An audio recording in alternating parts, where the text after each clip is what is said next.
So in this video, we'll tackle the first of the 4 Ps, in this case, product.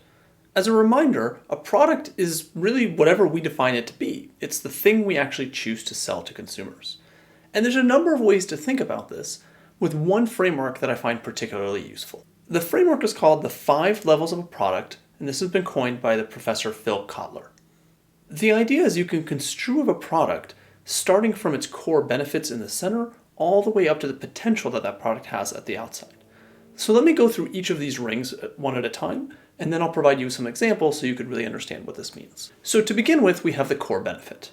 This is what a consumer is actually physically buying. It's the embodiment of the experience or the product itself. Going out a ring, you have the generic product. This is the basic characteristics of a product of this type. And I'll show you an example in a moment to make this a bit clearer. We have an expected product. This is what the consumer actually expects to get out of their experience. We have an augmented product. This is what could exceed a consumer's expectations. And lastly, we have a potential product. This is what a product might look like tomorrow. Now, what's interesting is almost all of marketing tends to happen at the outer rings of this experience. The augmented product, for example, is the expectations that a consumer has. And we have a lot of ability as marketers to influence this particular piece of a product. We have a lot less influence over maybe the specific physical characteristics because there could be constraints that bind us in what is actually feasible. But in terms of convincing consumers what they can expect and then what we deliver on, that is certainly something that is well within the purview of marketing. So to illustrate how this works, let's consider a simple example of an airline. And just to keep it straightforward, we'll pick Delta Airlines for no particularly good reason. We can consider what each of those levels of a product are for this particular product category. So starting at the core benefit, we can understand is that the fundamental thing that an airline is offering is the ability to get from point A to point B. That is the core benefit. At the end of the day, everything else is superfluous. If the plane doesn't get you from where you want to be to where you're going, the product has failed. So really at the core, at the essence of an airline is just that. But of course, that's not the entire experience, nor is that how airlines differentiate themselves. So then we might step up and say, well, what's the generic product? What is the general category of things that are being offered in this business? And we can consider certainly the specific routes that are chosen by an airline. We can consider the seat configuration and the class that is being offered, like first class or economy. And those are all generic characteristics that pretty much every airline is offering. And what's noteworthy is that those are actually fairly difficult to differentiate on.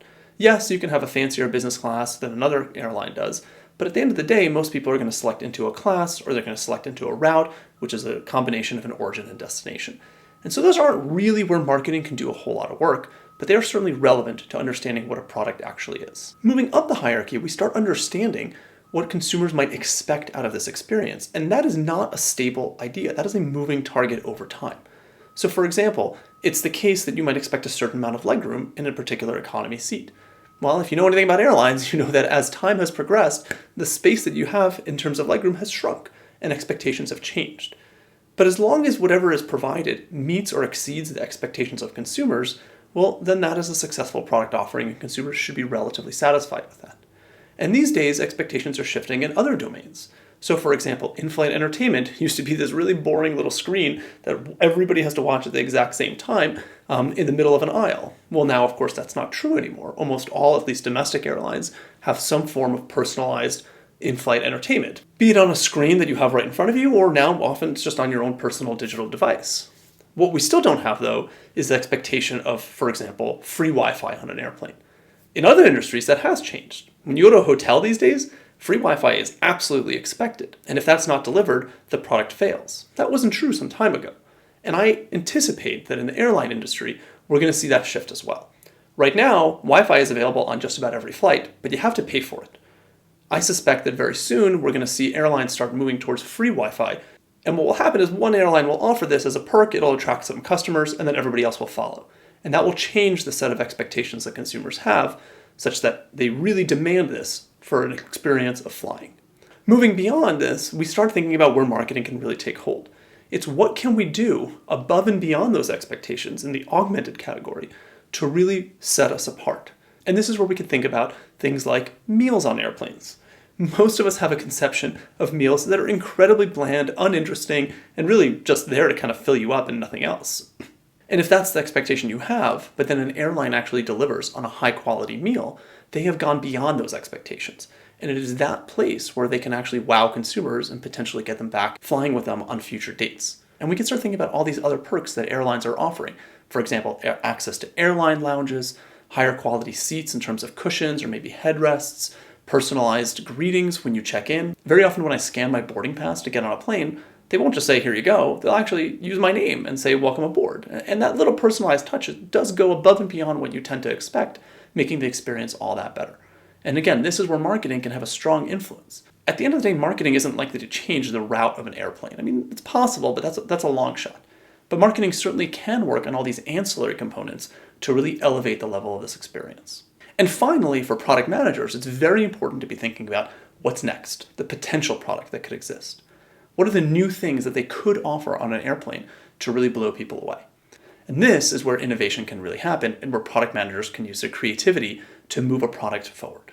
So to make this point a little bit clearer, I want to show you one simple commercial that Delta Airlines put out. It's quite short and you'll see why it makes sense in just a moment. So have a watch.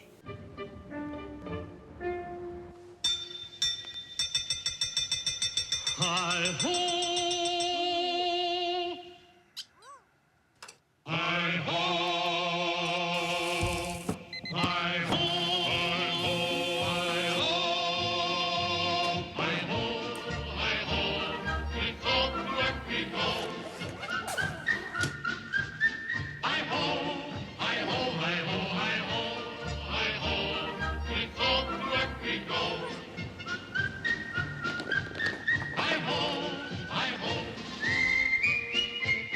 Hey, what's up, man? Here's to all 180 million of you early risers, go-getters, and should-be sleepers. From 80,000 of us at Delta. Because the ones who truly change the world are the ones who can't wait to get out in it.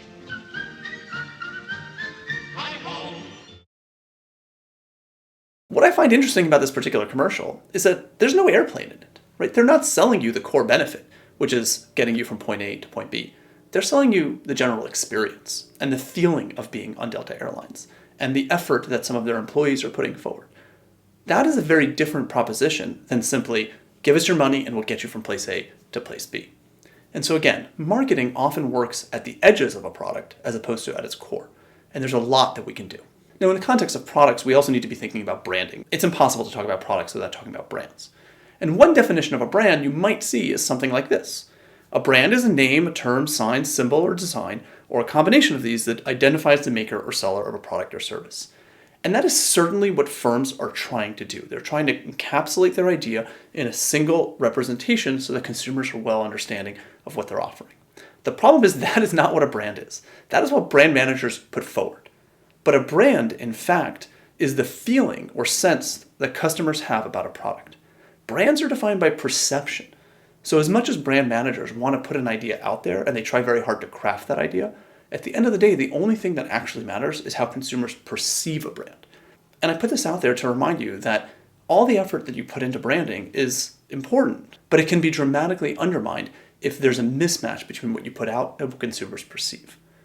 And so let's think about why branding is so important. So first of all, if you look at the value of brands, we see that they're incredibly important. Just picking on one, Apple is estimated to have a brand value of about $355 billion. That is an intangible value, right? That's not the products that they have. That's not their factories.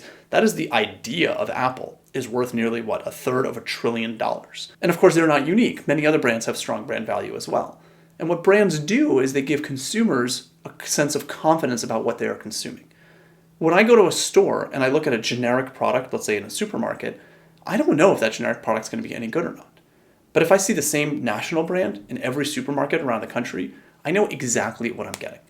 If I walk into a McDonald's, it's the same experience, more or less, no matter where you go. And there's value to that. That is the value of the brand. It is taking away the uncertainty of an experience and really providing you an understanding of what you're going to get, no matter where you are, in what time, and what place. And that's a big deal for consumers because consumers tend to be pretty risk averse. Another point to consider about branding is that brands and the experience they put out is often what consumers are actually buying. Now, they might appear to be buying that core product, the core thing, but in fact, they're buying the brand. And I want to show you one very fun example of this in the domain of vodkas. So, vodka is fermented potato water, right? It's just really, really straightforward. It's actually a very homogeneous product across different brands. But that's not how consumers perceive it. So back in 2005, the New York Times ran admittedly a not very scientific study where they did a blind taste test of a variety of different vodka brands. Now, to be clear, this was on the heels of when Grey Goose was released, and Grey Goose, if you don't know, is a super premium vodka that charges, 2 to 3 times what other vodka brands do for the same volume of liquid. And first they asked experts to predict which vodka people would prefer. And what they found is that experts overwhelmingly believed that Grey Goose, the premium vodka, would be preferred by individuals. But then they did a blind taste test and let people try. And what they found, for no particularly good reason, is that Smirnoff was the most preferred. Now, this is not an endorsement for Smirnoff. Rather, this is a statement saying that the product, the core product, the liquid, the fermented potato water, is actually pretty much the same across all of these. But what Grey Goose did was establish a premium brand. And what they realized is that when people buy products, they don't just buy the core benefit, the liquid. They buy everything that surrounds it.